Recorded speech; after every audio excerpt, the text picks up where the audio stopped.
Շնորհակալով հարցազրույցը ձեզ, պարոն Սողոմոնյան, առաջին հանրապետության հիմնադրումից 2 տարի անց մենք կորցրեցինք անկախությունը, 10-ամյակներ անց վերականգնելով այն, դուք հնարավոր համարում եք այս սցենարի կրկնությունը Արցախի հանրապետության համար։ Մենք առաջին հանրապետության կյանքը թեև 2.5 տարի եղավ, բայց դա շատ կարևոր նշանակություն ունեցավ, որ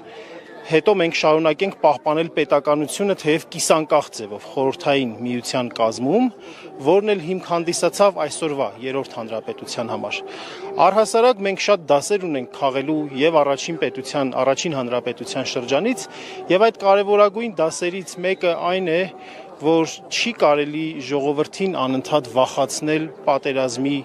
վտանգով, չի կարելի ընդունել զինապարտության մասին այնպիսի օրենք, որը որ փողով ինդուլգենցիա է տալիս եւ հող պաշտպանելը մնում է միայն չունևոր մարդու գործը։ Մենք ուրիշ դասեր էլ պետք է քաղենք, պետք է մի հատ հիշենք, թե ինչպես էին ապրում, ինչ կենցաղով էին ապրում առաջին հանրապետության ղեկավարները, ինչ նվիրումով էին ապրում։ Հովհաննես Քաջազնունու 4 արու զավակներից 3-ը զոհվել են առաջին դեմքի։ Վարչապետ Հովհաննես Քաջազնունու 4 արու զավակներից 3-ը զոհվել են։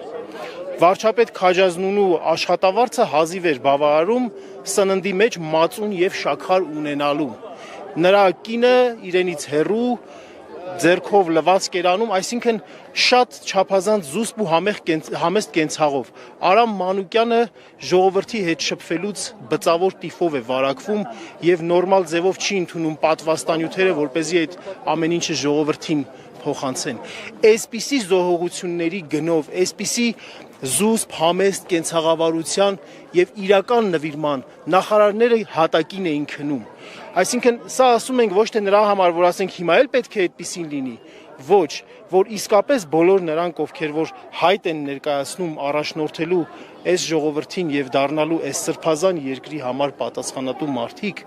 նրանք կարողանան իրենց մեջ բավականաչափ ուժ գտնել, վեր կանգնել իրենց եսից, որի բովանդակությունը ցավոք սրտի խիստ նյութականացված է։ Հնարավոր համարում եք այս սցենարի կրկնությունը։ Այսպիսի շարունակության պարագայում, երբ որ արդեն ազգային ժողովի բարձր ամբիոնից սկսում են խոսել 300,000 ադրբեջանցիների վերադարձի եւ համակեցության մասին, բնականաբար դա ամենամեծ ականն է մեր պետության տակ, հա։ Այսպիսի շարունակության դեպքում, այո, դա է սպասվում, բայց ես համոզված եմ, որ